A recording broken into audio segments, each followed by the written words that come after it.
How do hashtag work on Instagram? Watch this video till the end. To start off, launch the Instagram app on your phone. Next, tap on the search icon at the bottom of the screen.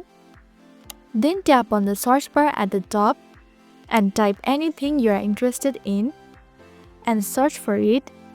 After entering your keyword, select tags from the top of the menu. Now click on any hashtag from the list. Furthermore, you will be taken to a page filled with posts and videos that have used that hashtag. This helps Instagram understand your interest and tailor your feed accordingly.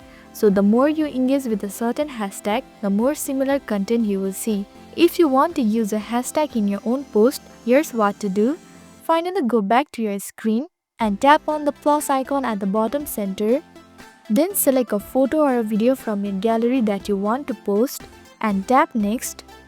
After that, enter a hashtag that fits your content and choose one of the hashtags that appear on your screen. Finally, hit share to publish your post with the hashtag included. Using hashtag helps others with similar interests to discover your post, and that's it. Now you know how a hashtag works on Instagram.